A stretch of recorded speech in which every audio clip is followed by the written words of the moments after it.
This is Tech for Senior. I'm Ron Brown, and I'll be your host today. It is March the 20th.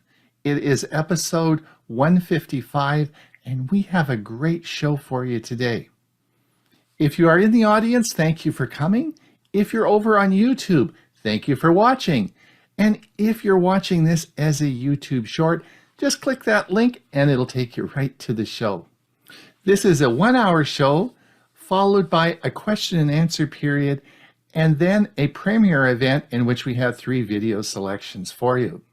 Today in our show, I'll be starting with this introduction, then Bob Gostisha will be giving our security news update. This will be followed by Bob talking about a Windows 11 security device warning. And then Ray Baxter is going to talk on playlists. Yes, YouTube playlists. We're going to learn all about that.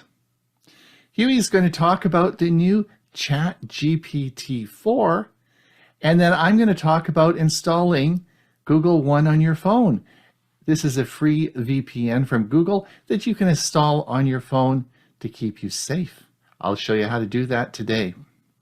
Following this, we'll be moving into our premiere event, and I'll be putting the link in the chat. But remember, all of you who subscribe to our Saturday newsletter, the link's in there and you'll be able to follow along.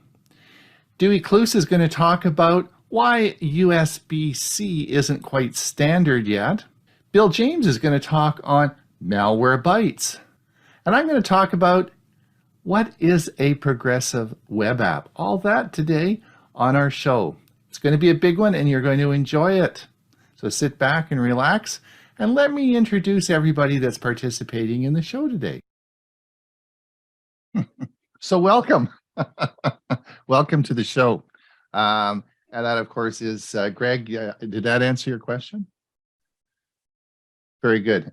So that's of course, I want to thank Mike Ungerman for his help in helping me select my new car, which of course is a hybrid.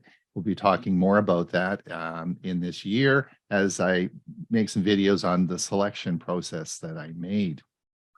We have a big show for you today, but before we get there, I want to thank 2 people who generously donated last week to help us pay the bills.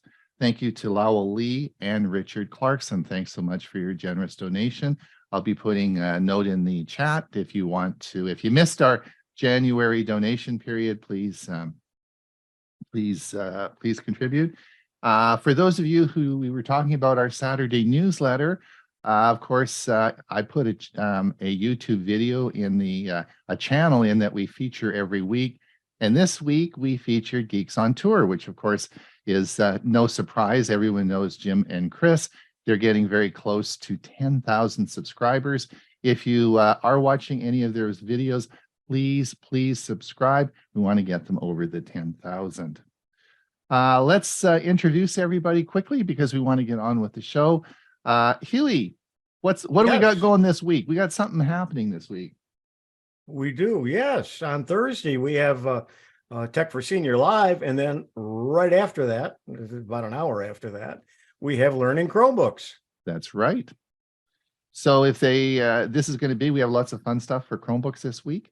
I have a couple of special things about the future of Chrome OS and some interesting stuff we're going to talk about. Hewie, how do they register? Go to www.techforsenior.com and all the information is there and the link, and they can go and register. And once they register, they're registered for every month. So it's only one registration. Right. So you'll be sending out the notifications today? Yeah, there'll be a reminder later today, and there'll be another one on Wednesday.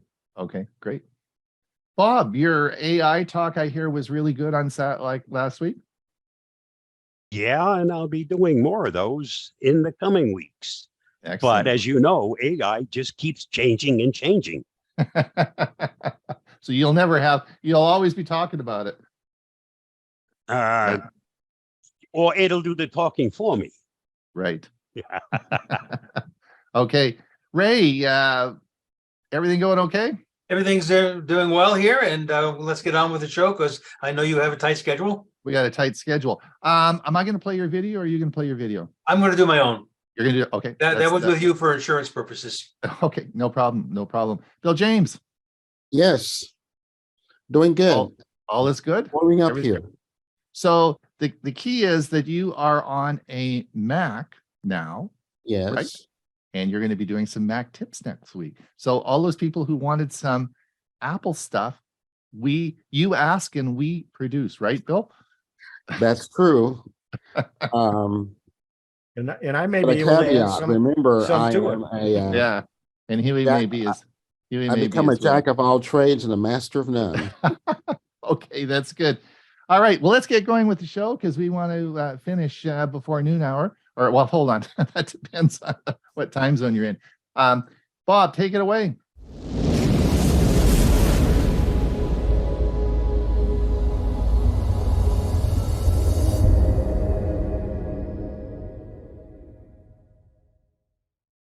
Here is the Avast Security News Roundup for the week ending March 17th, 2023. Warning: AI-generated YouTube video tutorials spreading InfoStealer malware. Threat actors have been increasingly observed using AI-generated YouTube videos to spread a variety of Stealer malware such as Raccoon, Redline, and Vidar. The videos lure users by pretending to be tutorials on how to download cracked versions of software such as Photoshop, Premiere Pro, Autodesk, 3ds Max, AutoCAD, and other products that are licensed products available only to paid users. These links are often obfuscated using URL shorteners like bit.ly and cut.ly, or alternatively hosted on Mediafire, Google Drive, Discord, GitHub, and Telegram's telegraph.ph. Read more at thehackernews.com. Microsoft rolls out patches for 80 new security flaws, 2 under active attack. Microsoft's Patch Tuesday update for March 2023 is rolling out with remediation for a set of 80 security flaws, 2 of which have come under active exploitation in the wild. 8 of the 80 bugs are rated critical, 71 are rated important, and 1 is rated moderate in severity. The updates are in addition to 29 flaws the tech giant fixed in its Chromium-based Edge browser in recent weeks. The 2 vulnerabilities that have come under attack include a Microsoft Outlook privilege escalation flaw and a Windows Smart Screen security feature bypass. Read more at thehackernews.com. Fake ChatGPT Chrome extension hijacking Facebook accounts. A fake ChatGPT branded Chrome browser extension has been found to come with capabilities to hijack Facebook accounts and create rogue admin accounts, highlighting one of the different methods cybercriminals are using to distribute malware. The browser add-on is promoted through Facebook-sponsored posts, and while it offers the ability to connect to the ChatGPT service, it also engineered to surreptitiously harvest cookies and Facebook account data using an already active, unauthenticated session. Read more at thehackernews.com. Lookalike Telegram and WhatsApp websites distributing cryptocurrency malware.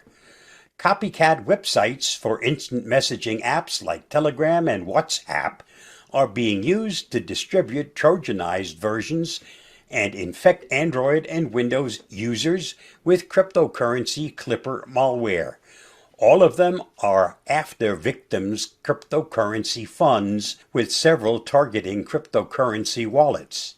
The attack chain begins with unsuspecting users clicking on fraudulent ads on Google search results that lead to hundreds of sketchy YouTube channels, which then direct them to lookalike Telegram and WhatsApp websites. Read more at thehackernews.com. Multiple hacker groups exploit 3-year-old vulnerability to breach U.S. federal agency. Multiple threat actors, including a nation-state group, exploited a critical 3-year-old security flaw in Progress Telerik to break into an unnamed federal entity in the U.S. The disclosure comes from a joint advisory issued by the Cybersecurity and Infrastructure Security Agency, Federal Bureau of Investigation, and Multi-State Information Sharing and Analysis Center. The indicators of compromise associated with the digital break-in were identified from November 2022 through early January 2023. Read more at thehackernews.com. CISA urgent warning. Adobe Cold Fusion vulnerability exploited in the wild. The U.S. Cybersecurity and Infrastructure Security Agency on March 15th added a security vulnerability impacting Adobe Cold Fusion to its known exploited vulnerabilities catalog based on evidence of active exploitation. Adobe Cold Fusion contains an improper access control vulnerability that allows for remote code execution, CISA said. The vulnerability impacts Cold Fusion 2018, Update 15 and earlier versions, and Cold Fusion 2021, Update 5 and earlier versions. It has been addressed in versions Update 16 and Update 6 respectively, released on March 14, 2023. If you're not up to date, do so ASAP. Read more at thehackernews.com. Google says Galaxy S22, Pixel 6, and more at risk due to unsafe Exynos chips. Google's Project Zero security research team has posted a blog highlighting active vulnerabilities in Samsung's Exynos modems. 4 of the 18 reported security issues with the Samsung chips in question are severe and could give hackers access to your phones with just the help of your phone number. Affected devices using the unsafe Exynos modems include the Galaxy S22 series, Pixel 6 series, and several other phones. Read more at androidauthority.com. This week's must-read on the Avast blog. Read Avast's top articles on Amazon call scams are on the rise. Here's what you need to know. Read the article at the link listed or watch my video at the YouTube link listed. Did you know? According to Wired, floppies are still used across the airline industry to update planes, including some Boeing 747-200s, newer 747 and 767 variants, Airbus A320s, and some business jets. British intelligence agency M16 hacked a terrorist organization website and replaced bomb recipes with cupcake recipes. When feeding, a hummingbird can lick 15 to 20 times per second. Just thought you might want to know. And that wraps up another week of the Avast Security News Roundup. Stay safe, stay secure, and I'll see you again next week. Bye-bye.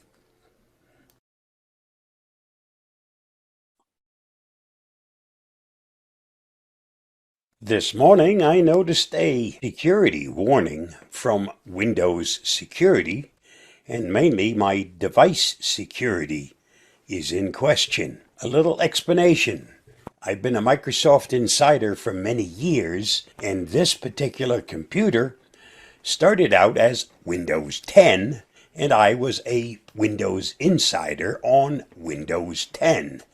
Then about 7 or 8 months ago, I received mysteriously and unexpectedly an upgrade to Windows 11, even though this particular computer doesn't meet the requirements. It doesn't have a TPM2 chip. It doesn't have an 8th generation or newer processor, which is needed in order to run Windows 11. However, Microsoft, for some reason, thought that I would probably enjoy Windows 11 on this computer, even though it's not capable of running it. Now, I've not had any problems. The computer has run Windows 11 flawlessly, so apparently something in the latest Insider Build update now checks on the TPM chip.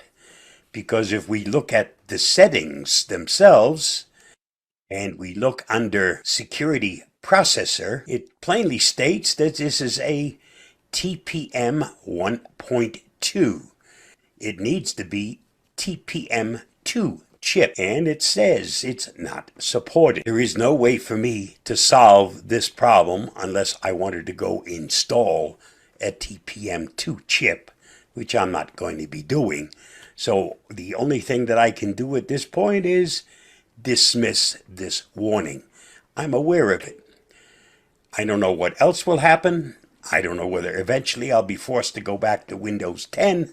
At this moment, the only thing I'm going to do is, since I know what the problem is, I'll dismiss this. There'll be a warning and I'll have to say, yes, I agree. Okay, and that takes care of it. I no longer have a warning in Windows security that shows.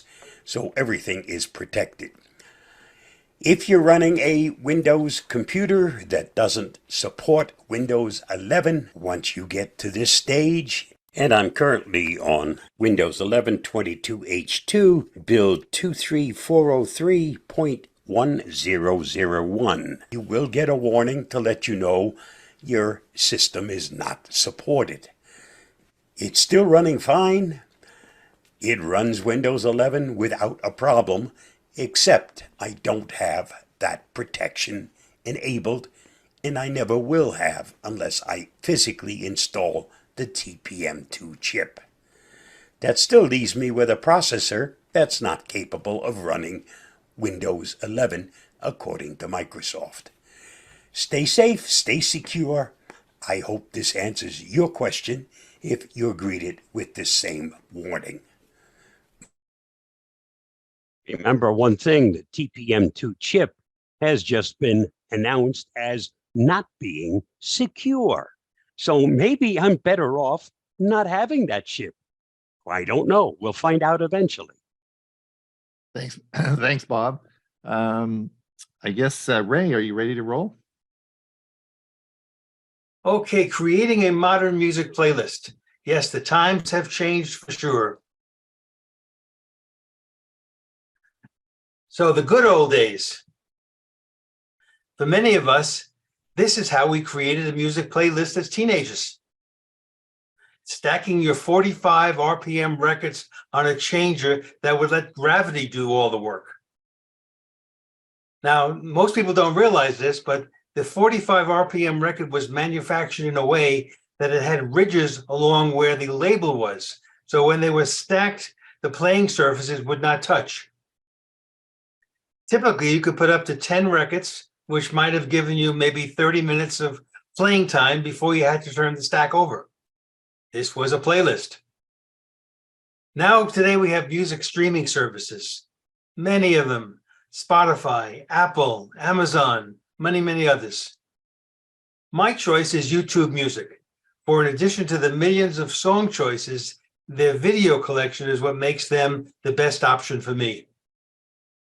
Now, most are similar in that they offer a free service where what you choose to hear can be limited and there are ads before each song is played, or a paid service, typically $10 monthly, where the songs played are ad-free and the user can make specific song and artist choices. Both services offer the ability to create music playlists, and that is the focus of today's presentation. And just a reminder, you do not own the music when streaming. Now, if you own a CD and you rip it to your computer or you pay to download a song, that is music you own and it can be stored on as many devices as you choose. But when streaming a song, they are maintained on the provider's server, and you are basically renting the opportunity to listen to them by either agreeing to watch ads or paying a monthly fee. Now, streaming is how many of us today watch movies on our TV, and it's pretty much the same with music listening. Now, here's why I started to use playlists, and I really didn't start this until a few months ago. Now, for many years, I would meet with a group of buddies in person, and we actually would play records and CDs. But COVID stopped this about 3 years ago. Now, while the group started to meet again for luncheons, and we called it Romeo, and what does Romeo stand for? Retired Old Men Eating Out, the music was missing. So I decided to use the YouTube Music app on my phone so I could call up the songs the attendees wanted to hear by using a dual Bluetooth speaker setup in the private room of the restaurant where we ate. Now, instead of physically bringing records and CDs and all the equipment necessary to play that, the 11 attendees would in advance give me the song titles they wanted me to play. I would list these on a spreadsheet each attendee would be given, so if they heard a song they really liked, they knew the title and the artist's name. And then I went ahead and I created a playlist of these songs in a particular order. And when the first song ends, the second one begins automatically, and so on. So a typical meeting has 44 songs played, 11 members times 4 songs each. So this is an example of what the spreadsheet I would create would look like. Each individual's name and the song choices they wanted and the name of the artist who's singing them. And then how to begin using playlists. Okay, so the following steps, and I'm going to show you a video about this in a minute or so, but let me tell you first that the following steps relate to using YouTube Music, although I would think other streaming services are similar. But my guess is those providers do not offer the extensive library of video songs, including original live performances, which I like so very much. Now, the steps I'm going to show you have been done using my Windows PC, and they're pretty much identical when using the YouTube Music app on my Android phone. Now, I'm going to assume MacBooks and iPhone users will not vary much, if at all. Most folks create music playlists for specific reasons, such as to use when working out, or maybe you want to have happy music when you're feeling low. The choices you can make for yourself are really endless. So the steps to create a playlist. You have to first download the YouTube Music app to install and open it on your phone as well as on your computer. I suggest you have it in both locations because the changes you make on one device will automatically show up on the other. You tap the search icon and you can use either the keyboard or your voice to search for a song and or artist. Saying a song title followed by the artist name usually works just fine for a particular tune. Saying only the artist name will provide all the songs available by that artist that are on YouTube. So you tap the little icon that says plus add. You'll be given the choice to create a new list or to add to an existing one. And when using the option for a new playlist, the screen will open for you to type in the name you want to use. So let's see how this works. Okay, so here's an example of my paid account. I've opened it up to YouTube Music, and it brings up the home page automatically, and it shows some of the artists that I've listened to recently. Here's the playlist I created for the March 2023 meeting of my music club. When I click on that, it'll show me the 44 songs I've talked about before that are all part of it, and I just started to play the first one, and all of these automatically played in succession. So it made it really easy for me to provide the music for our club meeting back in March. Now, I'm going to add songs to a new playlist to show you how I do that. So I'm going to click on the search, and I'm going to search for a song by the ℍ𝕠𝕟. I'm going to search for Dry Your Eyes. I click on that, and up list a whole bunch of songs on YouTube Music that are the actual Dry Your Eyes by the ℍ𝕠𝕟s. And I'm going to just choose this first one here, top result, and I'm going to click on the word add, and I'm going to add it to a new playlist. And that new playlist I'm going to call TFS, Protect for Seniors. And that's my new playlist. and I'm going to create it. And here it is. It's TFS. It's a public playlist. One song is in there, and I'm ready to go. Now I'm going to do a second song. So again, I click on search, and this one is going to be My Girl by the Temptations. Up come the different results. Again, this first choice is the one I need. And here, if I just click on the add button, down here, it's automatically added it to the Tech for Senior playlist because that was the last one that I used. If I wanted to go to a different playlist, I could do that by clicking on the three buttons here and then add it to a playlist, and it would give me the chance to create a new one. So this is how easy it is to add songs to a playlist. If I go back now and look at this playlist, it says 2 songs, total of 5 minutes and 18 seconds. And if I click on the button here for the rather the icons here, well, actually I don't have to do that. It's showing them right here. Dry your eyes. And if I clicked on the play button, it would play it. I'm not going to do that, of course, for copyright considerations. But this is how easy it is to create a playlist and then add songs to it. And when I'm done, then I just need to click on here and sign out of my account. So I'm going to stop the recording now so I can get back to the PowerPoint presentation.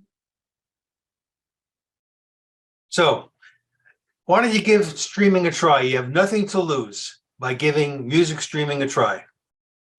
Creating and using a playlist has replaced watching 45 RPM records drop from the record player spindle for most of us. The song list can be as long as you want it and for whatever purpose you deem necessary. A song list can be shared with others by providing them with a link. That's why in my case, I made all of those public lists, and that way I can give a link to a friend and they can click on it and see all the songs and play them themselves. The introduction to a favorite artist's songs you never knew, as well as new artists singing favorite songs for some of us, could be an endless exercise. So give the free service a try and you may find yourself becoming a subscriber. All right, the end. Thank you very much. Let me bring us back. It's a worthwhile endeavor, and I get a lot of enjoyment from it. Ray, you missed the most famous playlist of all. Or what is the most famous? It's Ray's Music. Ray's Music. I've heard of that. It's on the it's on the Tuesday newsletter, and it is all your songs that you've done since we started the show. It's all. That would take what, about 2.5 years to listen to them all now? Exactly. You just turn it on. I do it all the time. Just put that list on and it plays all your songs, right? It's great. So thanks so much. That's really interesting. Good. We'll actually have a big announcement next week, more on playlists, but I'm not going to get into that today because we have a big show, but we have some big announcements for next week. Who's next here? I guess Hewie. I think where's Hewie? I'm here.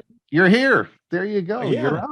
Well, tell us about Chat GPT-4. This is big news this week. This is big news this week. It changed even while I was creating you were it. doing it. Chat GPT in action. Examples of artificial intelligent chatbots and their applications. I'm Hewie Poplock. Here's our agenda for today. We're going to be talking about OpenAI and examples of this topic, a short video on ChatGPT, some examples, and then we'll close out with some opinions of mine. So let's go ahead, and here is the example of this topic. I'm going to use GPT to help us decide what to use in this presentation. Here is the ChatGPT screen. After I show you this, we'll do the compulsory few slides that explain what ChatGPT is, and then we'll do some more examples. You will note here that over on the left, where it says start a new chat, your history will show up here. So as we add things, we'll get some listings here that we can go back to if we need to.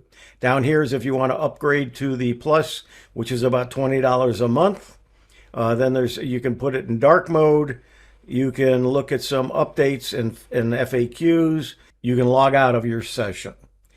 In the main screen, you've got ChatGPT. You've got 3 columns here. You've got examples, and it shows some examples. Explain quantum computing in simple terms. Got any creative ideas for a 10-year-old's birthday? We're going to do something similar to this in our examples. And then how do I make an HTTP request in JavaScript? I'm not going to get into any of the technical things that you can actually do with ChatGPT, including writing code for web pages. Capabilities: it remembers what user said earlier in the conversation. It allows a user to provide follow-up corrections and trained to decline inappropriate requests. And then there are some limitations. It may occasionally generate incorrect information, so you do have to go through your information and make sure that it is factual and correct. It may occasionally produce harmful instructions or biased content, and it has limited knowledge of the world and events after 2021. So all of the things that it goes out and gets information, almost all of it is prior to 2021. Let's try to decide what we're going to do for this ChatGPT in action, some examples of AI or artificial intelligent chatbots and their application. Let's go ahead and have it give me 10 topics that ChatGPT can respond to, so you'll have an idea. So if we type that in, and then we hit the little arrow over here on the side, it goes out, puts together 10 topics that GPT can respond to. I could say 20 topics, I could say 5 topics, and so on, and it will give me some examples of some things: health and wellness, technology and artificial intelligence, personal development, and then you can read what's there. So it can do a whole number of things, and now you'll notice that under the list of chats, it's already up here. Now let's do a short video on ChatGPT with the compulsory slides that you have to have explaining what ChatGPT is. ChatGPT in action. Examples of AI chatbots and their applications. I'm Hewie Poplock. What is ChatGPT? ChatGPT is an artificial intelligence-based chatbot created by OpenAI. It uses algorithms to generate text-based responses similar to human conversation. The history of GPT chatbots. OpenAI's original GPT chatbot was trained on a vast collection of text data from the internet. GPT-2 was launched in 2019 and GPT-3 in 2020. GPT 3.5 was launched on November 30th, 2022. GPT-4 was launched March 14th, 2023, and is the successor to GPT 3.5, which powers ChatGPT and the latest iteration of Generative Pre-trained Transformer, or GPT, a powerful language model created by OpenAI. According to OpenAI, GPT-4 is 82% less likely than GPT 3.5 to respond to requests for content that OpenAI does not allow, and 60% less likely to make stuff up. GPT-4 is also 40% more likely to produce factual responses than GPT 3.5 on OpenAI's internal evaluations. GPT-4 will focus on enhanced data management rather than an increase in parameters. While GPT-4 is more powerful than GPT-3, it does not offer the same scalability or flexibility. Depending upon the specific requirements of an organization, the best AI application should be chosen to achieve the best possible performance. How ChatGPT works. ChatGPT analyzes prompts or questions from users. It uses its training data to generate a response that resembles human-like text. ChatGPT aims to converse like a human would, but it's not perfect. ChatGPT versus DALL-E 2. OpenAI also created DALL-E 2, an AI image generator.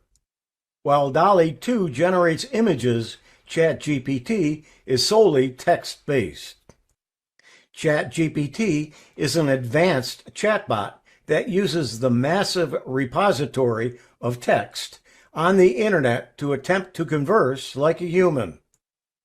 To sum it up, GPT is a powerful tool that allows for more natural and engaging conversations. It has its limitations, but it is continuously improving.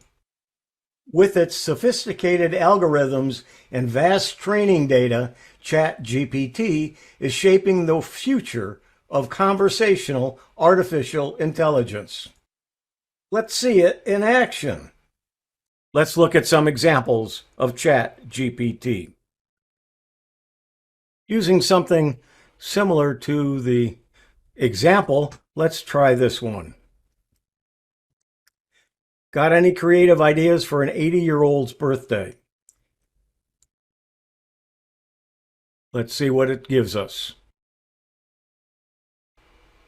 Here are some of the suggestions: a scavenger hunt, a virtual birthday party, something outdoors like a walk, a picnic, or a boat ride, a photo show, a surprise party with decorations, food, drinks, and a cake, a family history with a family tree or written family history, something from the person's bucket list, or even a personalized gift. So we've got now a list of many items. One of the ones they suggested earlier is using a game virtually. Let's find out what games might be used on Zoom to celebrate the birthday. It now continues from where we left off. It remembers what we were talking about. You don't have to go through a whole description of all of the things that we already talked about to ChatGPT. Some of the ideas for some fun games to be played on Zoom are trivia games, charades, Pictionary, bingo, name that tune, two truths and a lie, and escape room. Now they mentioned bingo, so let's do a follow-up question about bingo. How do I create a virtual bingo card with numbers, words related to the birthday person? It continues with instructions on how to create a virtual bingo card using websites for that purpose. It gives us more suggestions on creating the cards. So we've mapped out what we want to do for the party. AI tidbits. Some additional information about AI and ChatGPT. Talk about AI is everywhere. I'm sure you've noticed AI is everywhere now. The news, Good Morning America, your local news, TikTok, and even Facebook Reels that your second cousin shares. Artificial intelligence is super interesting, but most people don't have the time to keep up with everything. GPT-4 was released just this past March 14th. If you're a ChatGPT Plus subscriber, you can access GPT-4 right now, but there is a charge for the Plus service. It is $20 a month. GPT-4 is OpenAI's most advanced system. This was absolutely the biggest news of the week. GPT-4 launched. The live stream where they demoed in real time was epic. On the stream, they took a poorly drawn image of a website mock-up and took a picture of it and told GPT-4 to create a website based on that mock-up, and it did. They also showed it sort through the complicated tax codes to help someone figure out their tax liability. This is the most powerful large language model to date. Check the recording of the live stream event. Enhanced creativity.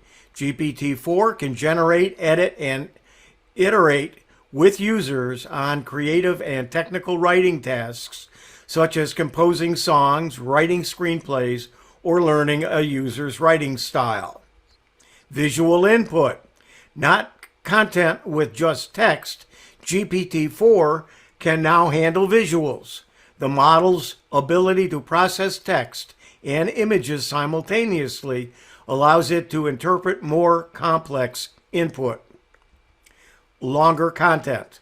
With a staggering 25,000 word capacity, GPT-4 opens the door to entirely new use cases. And there's a lot of new newsletters about AI. 3 that I subscribe to: Incline.ai, AI Unleashed, and Ben's Bytes. Microsoft uses ChatGPT. Microsoft unveiled new artificial intelligence integrations to its line of Office 365 products that will make its customers' data available by asking simple questions to a chatbot instead of mouse clicks and typing. Called Office 365 Copilot, the move is the latest big announcement for the company since it unveiled its Bing chatbot last month, which is integrated into its search engine. More from Microsoft now. By employing the technology which was developed with ChatGPT creator OpenAI, Microsoft is weaving into its core products. While Microsoft is not a big player in search, at least not now, it's far and away the leader in business software, including its Outlook email client, Microsoft Word, and Excel. The new integrations will remove the drudgery from our daily tasks and jobs, freeing us to rediscover the joy of creation, Microsoft's CEO, Satya Nadella, said. In a demonstration, Microsoft showed off the new capabilities that will allow customers to create PowerPoint presentations by typing a simple sentence and create action automatic agendas based on what was discussed in a Microsoft Teams meeting. The new integrations won't be available right away. The company said it would be unveiling them in the coming months. There's also a lot of changes in advertising. There is now a version of ChatGPT version 4, especially for advertising and the marketing industry. AI ChatGPT is fast becoming the future of advertising. Advertisers have used AI ChatGPT to identify and segment audiences, create ad ideas, test ads, improve ad performance, and optimize spending, all automatically, over time, and real time on a large scale. Bing has incorporated ChatGPT-4 in its search engine. The only way that most of us will be using GPT-4 is through the Microsoft Bing search engine. There is so much going on in the industry. From one of my newsletters, Inclined AI, Monday through Friday, I get that newsletter. And in it are quick nuggets. Every day now, a list this size. Every day, new products from Inclined AI and links to them for us to try or take a look at. So far, I have tested and used several of the AI products. This is a list from my bookmarks of those that I have worked with. In closing, some comments by me, Hewie Poplock, on the future and using AI and ChatGPT. The fourth industrial revolution, or Industry 4.0, is upon us, and it's set to change the way we live and work in profound ways. At the heart of this transformation lies artificial intelligence, or AI. the technology that's driving innovation across industries and enabling us to do things we never thought possible. One of the most exciting examples of AI in action is ChatGPT, a language model developed by OpenAI that's revolutionizing the way we interact with machines. We now have ChatGPT. It's the cutting-edge technology that makes it so powerful, and it holds the power for shaping our world in the years to come. This has been ChatGPT in action, examples of AI chatbots and their applications. I'm Hewie Poplock. Well, thanks so much. Excellent, excellent. I'm sure there'll be Thank lots you. of questions in the chat. All right, I want to follow up with my section now.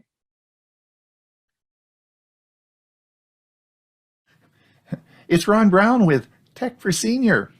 In March of 2023, Google announced that anyone with a Google One subscription plan would have access to their VPN services on all devices. Today, I'm going to show you how to set that up on your mobile Android phone. In this tutorial, I'm going to show you how to install Google One VPN on your smartphone, and then I'm going to show you how to put it in quick settings on your phone so you'll be able to access it easily to turn it on and off. You'll want to stick around till the very end, and I'm going to discuss my feelings about Google One VPN and should you use it or not. So let's get on with this tutorial. All right, let's see how to install Google One on an Android phone. Before you, I have my Pixel 6 phone, and I'm going to install Google One, which will allow me to install the VPN. So let's see how it's done. So the first thing we're going to do is go to the Play Store, and I'm going to come over here and we're going to open up the Play Store, and then we're going to look for Google One. And here it tells us we have Google One VPN, and we're going to install actually the Google One app. Okay, so we're going to open this, and this tells us let's look for the VPN. So let's have a look at this. We're going to start the VPN. You'll see the VPN here. Now we've downloaded the app onto the phone. We're going to click this for the VPN to start. Now, what we can do is we can, of course, turn the VPN on by simply clicking this. And Google One wants to set up a VPN connection that allows you to monitor network traffic. Only accept it if you trust the source. We're going to say OK. And you'll see at the top it says VPN is connecting. And now it tells me the VPN is connected and my online activity is private.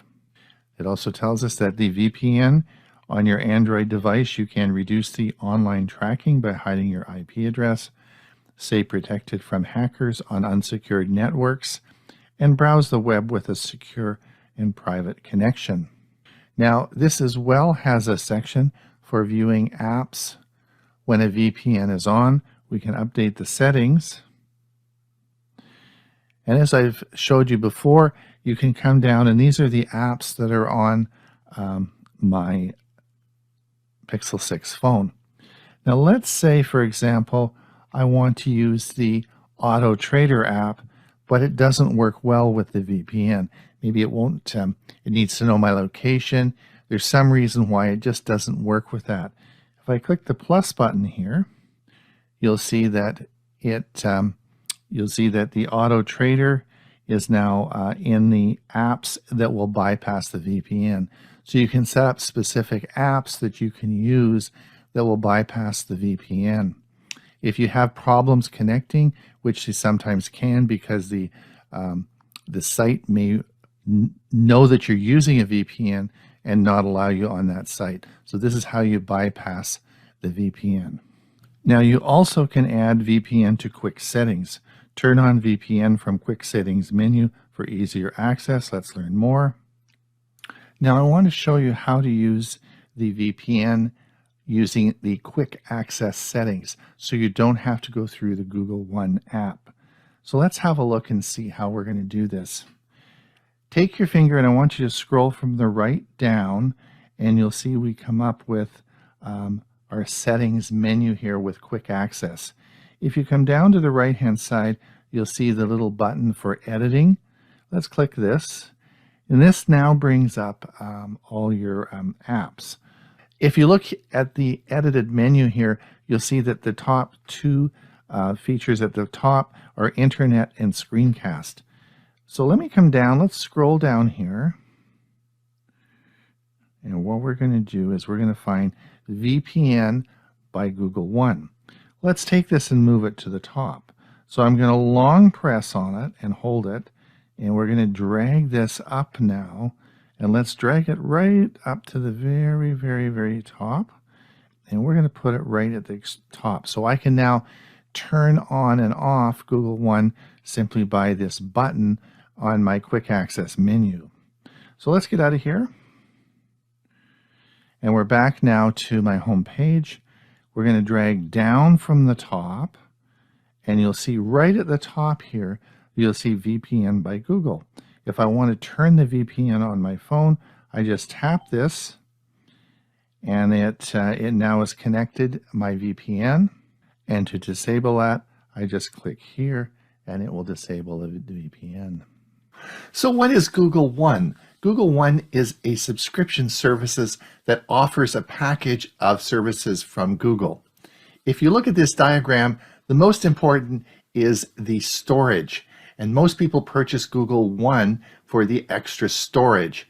And as you can see, you get 100 gigabytes for about $20 a year.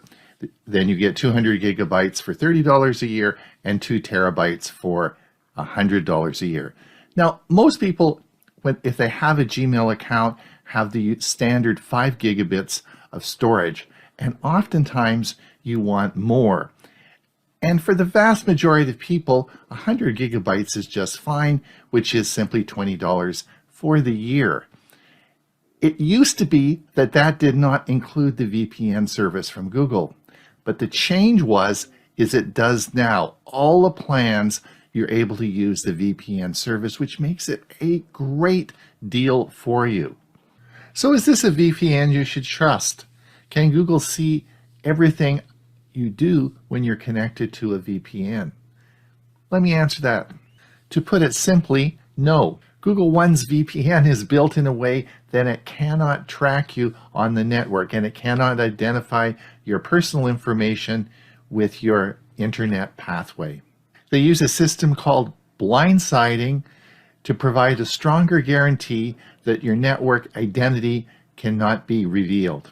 They do not log your IP address or network traffic. They have open source client libraries that are available for independent audit. And the independent audits are available for anyone to see.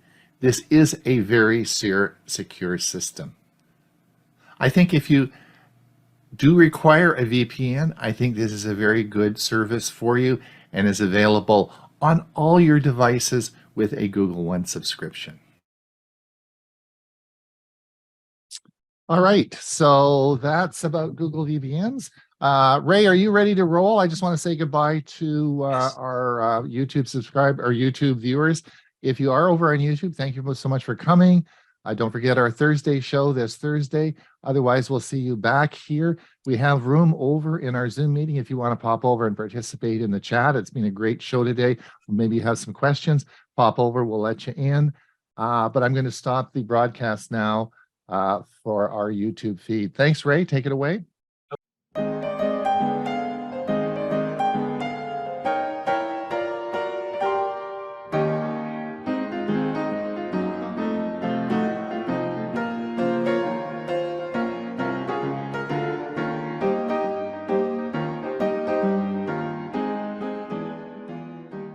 Okay, we're running a little bit late. Okay, Rolling Stone's 200 greatest singers of all time. What I found most notable on this list is who's missing. So in 2008, Rolling Stone magazine published a list of what they considered the 100 greatest singers of all time. At the very beginning of this year, January 1, in fact, they updated the list to the 200 greatest singers of all time. and they indicated they used an elaborate voting process that included input from well-known musicians as well as the singer's impact on society and music culture. Now, what has made this list so controversial is not the names listed, but the singers whose names you will not find on this list. I understand we can quibble about placement on the list. As an example, should Little Richard at number 11 be higher on the list than Elvis Presley at number 17? But consider these names: Madonna, Cher, Judy Garland, Tony Bennett, and my favorite, Bruno Mars, are just some of what would I call well-known singers who are not listed among the 200 greatest. But perhaps the most glaring is the omission of Celine Dion. Now, according to ChatGPT, this is what they said. Celine Dion is a Canadian singer, songwriter, and actress. She was born on March 30th, 1968 in Charlemagne, Quebec, Canada. Dion is noted for her powerful and technically skilled vocals. She has sold over 200 million records worldwide, making her one of the best-selling music artists of all time. Dion has won numerous awards throughout her career, including 5 Grammy Awards, 2 Academy Awards, and 7 Billboard Music Awards. She has also been inducted into the Canadian Music Hall of Fame and the Hollywood Walk of Fame. Her hit song, My Heart Will Go On, from the movie Titanic, became one of the best-selling singles of all time. In addition to her music career, Dion has also acted in several films, including The Magic Sword, Quest for Camelot, and Muppets Most Wanted. She has also been involved in various charitable causes, including the Celine Dion Foundation, which supports children in need. Now, sadly, Celine Dion has revealed that she has been diagnosed with stiff person syndrome, a rare neurological disorder with features of an autoimmune disease. This has led to difficulties walking and singing, so she has postponed her live performance schedules this year until next year, 2024. Today, I want to show you Celine Dion at her best with a video clip from 1998 singing her signature song, My Heart Will Go On. Rolling Stone magazine forgot her, but I didn't. Thanks, Ray. That was just outstanding. Thank you so much. She sure looked young then. 1998. Yeah, long time ago. Only 25 years ago. I guess we're getting older, Ray. Music will Right. keep you young. Yes, indeed. Thanks so much. All right. I want to thank everyone for being here today. It's been a great show and a lot of really good presentations. I'm sure we'll have lots of questions in the Q&A, which we're going to start in just a moment. I want to remind everyone that we do have a show this Thursday. We will be reviewing all the tech news of the week, and that will be Thursday at 9 a.m. Pacific Standard Time. But remember, please remember, it's not a Zoom meeting. It's streamed to, of course, our Facebook page and also YouTube. So the details of that can be found on www.techforsenior.com. There's a big red button there. Hit that, and it'll take you right to the right place to come. We will, we will, of course, we will be back next week for another show, and we look forward to everyone being here again.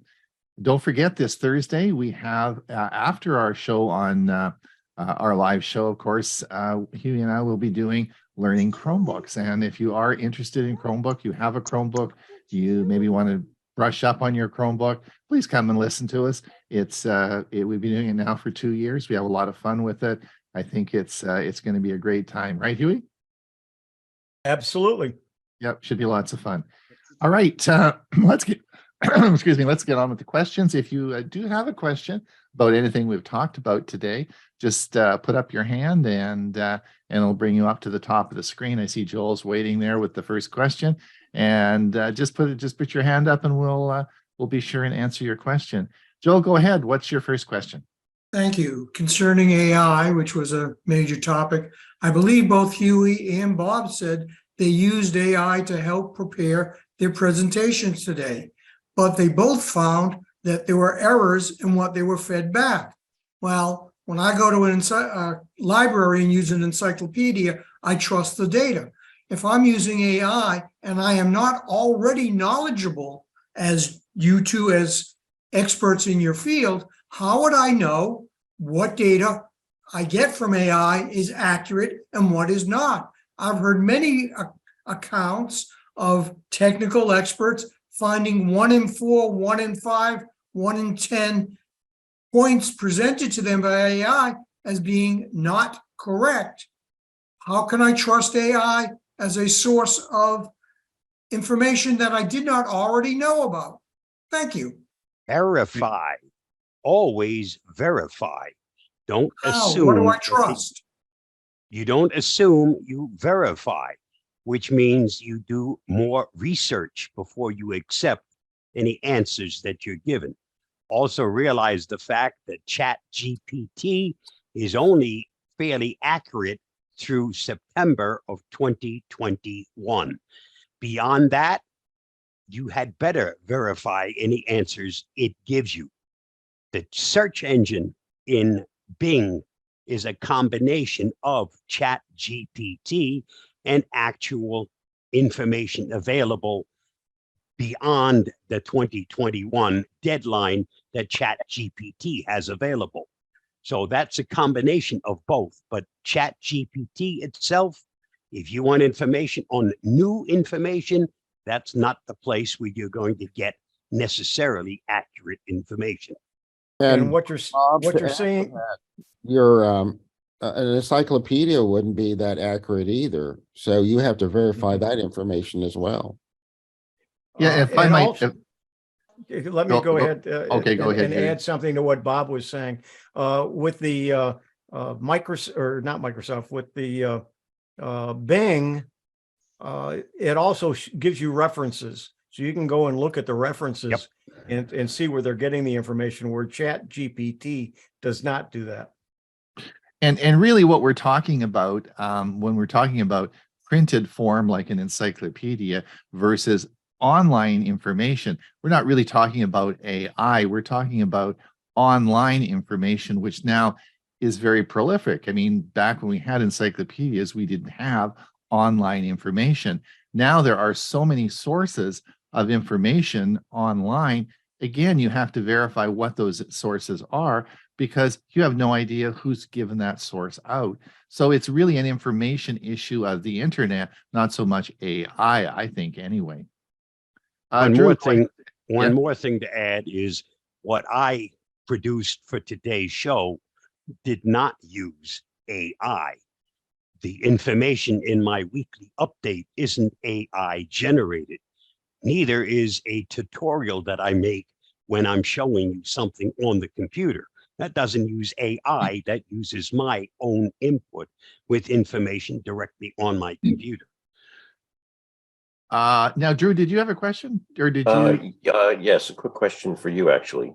The VPN that you demoed, is it also available for Windows?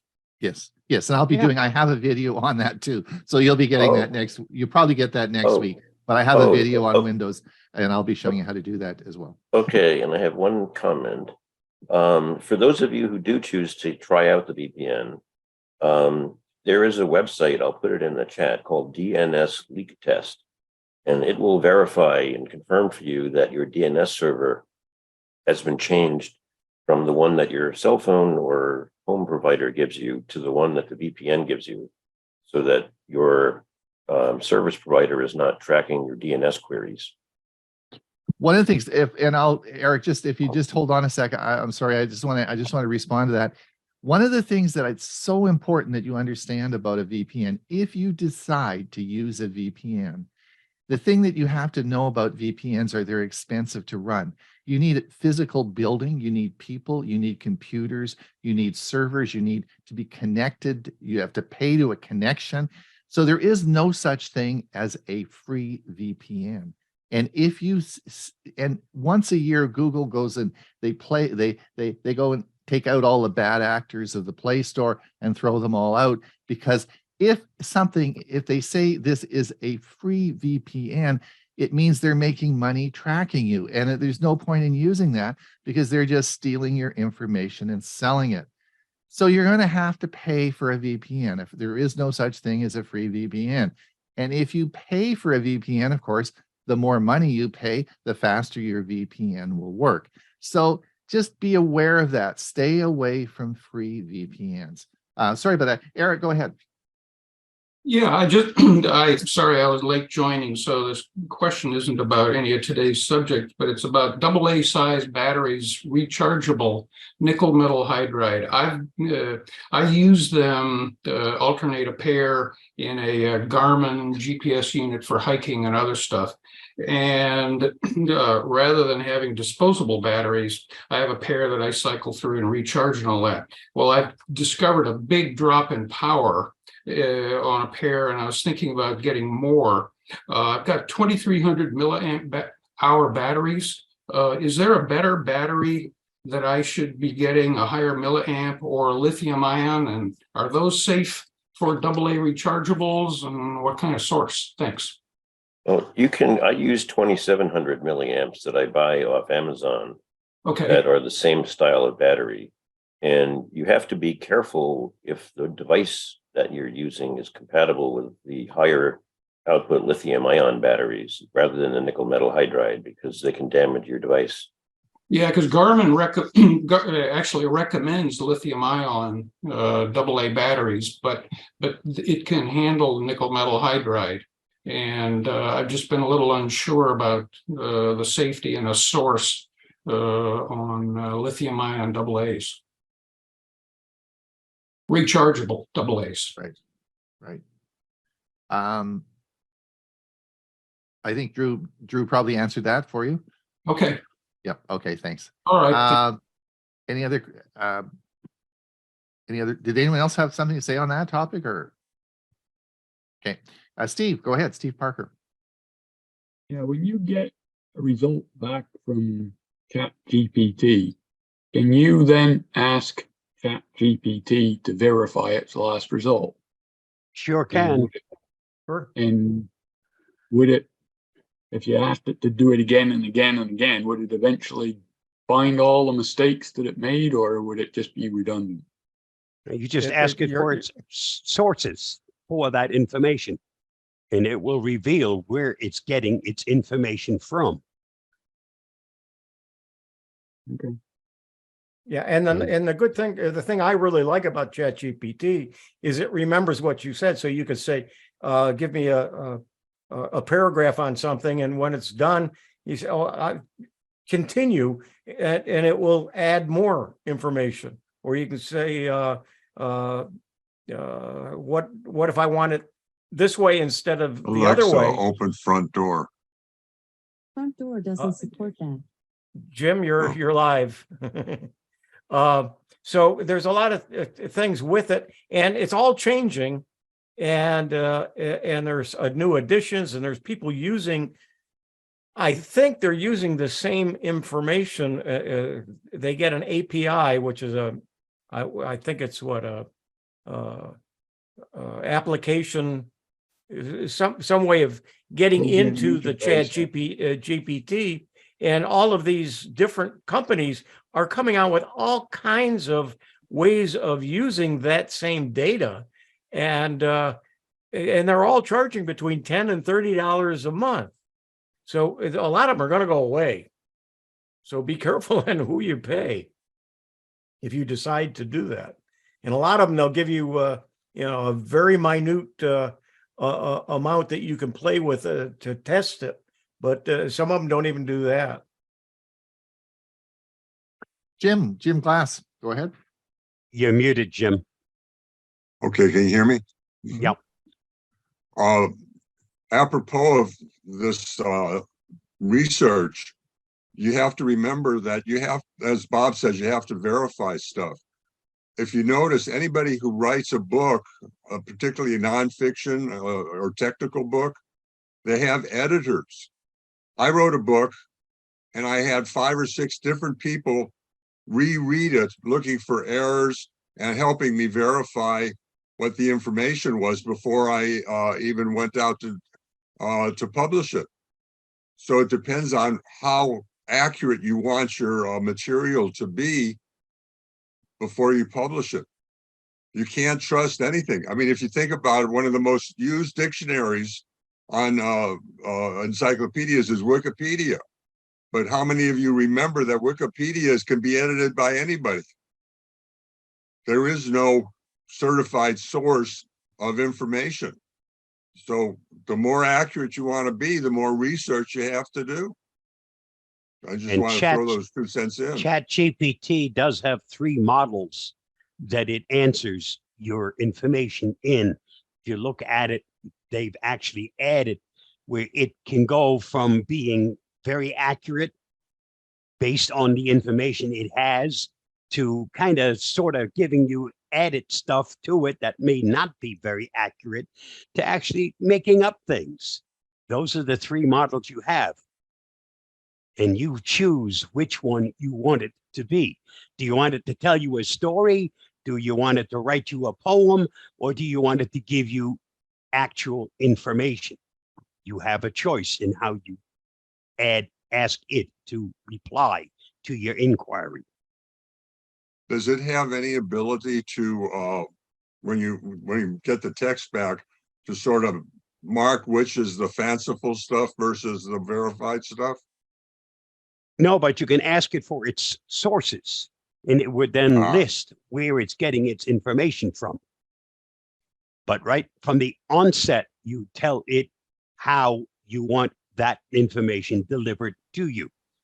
How accurate do you want it? How much of a replenishment you want it to add to the story, so on and so forth. Okay, all of that is determined from the outset.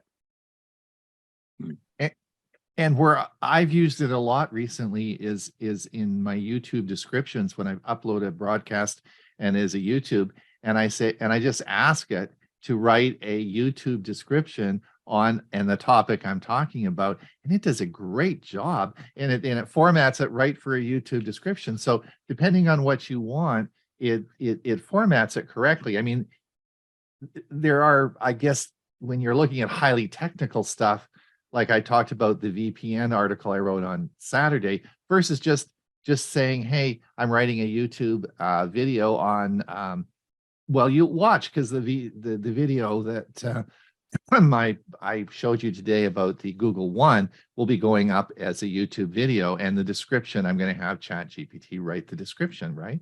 So you can see exactly how it's going to look, and that it works very well for things like that. I asked it to make up a poem for my anniversary. It did a beautiful job. It gave me 3 different things to choose from. Which one did I like best? Right. Now, it's not fact, but it was a beautiful poem. Yes, I didn't have to rack my brain for it either. So, except when I wrote my wife a poem for her birthday last week, she said, "Yeah, that's from ChatGPT." It wasn't truly from the heart. Anyway, listen, I think we're about over. Does anyone have any questions before we wrap it up today? Anybody got any? I do have a short one. Okay, go ahead, Jim. I've been trying to log on to some of the streaming videos where you have to put in your password or type in a search description. Is there any external, other than your computer, a type of keyboard that you can use to actually have a keyboard rather than having to move the button to each individual letter? None that I know of. Are you talking on a TV? Yeah. There are some small keyboards that are, I believe, USB, and they plug into your TV, and you can use that for entering. I've got one around here somewhere that I've used. Or if your TV supports Bluetooth, you can get a Bluetooth keyboard. Yeah. I have a Bluetooth keyboard. And they're only about $20-25, something like that, those keyboards. And it might even be less than that. Okay. I'll have to look to see what they are. I got mine from Amazon. So. Well, yeah, I'm an Amazon-holic myself. But, yeah. So you can do some searches. All right. Okay. Thank you, guys. Richard, Richard, you have the last question. We'll give you the last question of the day. There you go. Unmute yourself. I don't really have any questions. Oh, okay. No, Richard Bodine. Richard Bodine, did you had your hand up? Unmute yourself. Thank you. This is the YouTube that he's talking about to change the letters instead on the TV. If you have a Fire TV, you can use your phone, right? You download that gadget for Fire TV. You can actually type in, it's like a keyboard that comes on your any kind of phone. You just type in the letters and it puts it on the TV instead of going back and forth and back and forth. It just drives me crazy. You can do that. It's a keyboard right on your phone that'll come up if it's a Fire TV. Is it a special app? Is it a separate app you have to put down, or is it part of Alexa? It's a part of Alexa. Okay. Okay. I'll give Thanks, that Richard. a try. Thank you. Thanks, Richard. Diane, we'll give you the last question then. Oh, well, it's not really a question. I'm just sharing. And I just wondered if anybody else has done this. I'm an Amazon nut as well. And I was always interested in taking a tour. And we have a distribution center near us. And I haven't been inside of it yet. I don't even know if you can get inside of it. But I have driven down there. Anyway, I Googled and I took the virtual tour. So you can sign up for that. And I just wondered if anybody else had done it.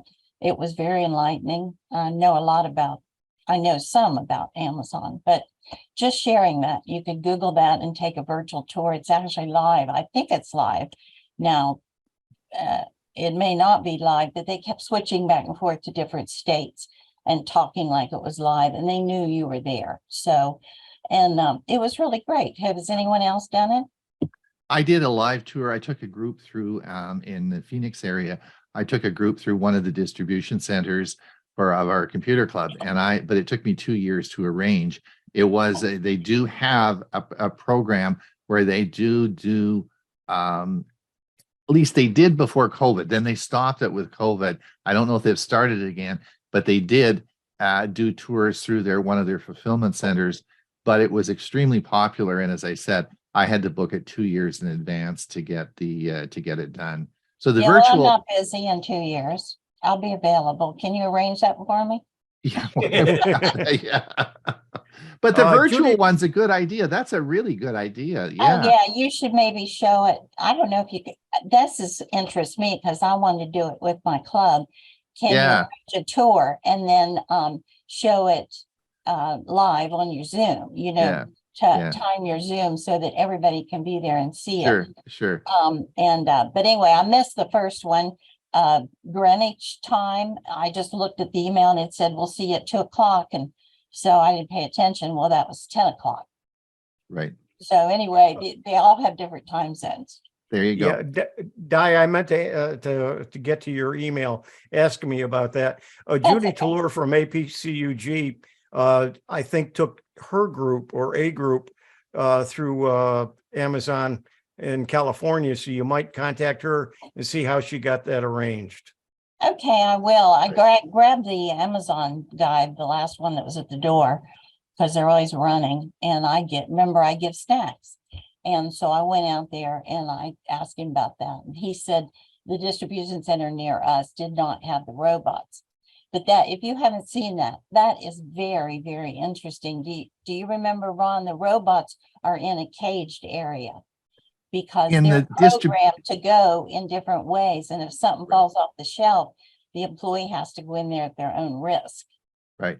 We had 5 distribution centers in the Phoenix area, and the one that they did the tour on didn't have robots. They had the self-tracking and driving vehicles which moved around on the magnetic lanes, but they didn't have actually the robots. Yeah, this tour had the robots, and then when they put it on the conveyor belt, they took the camera with the conveyor belt, like you were going. Is that cool? Yeah, thick and this. Yeah, it was neat. It was very good.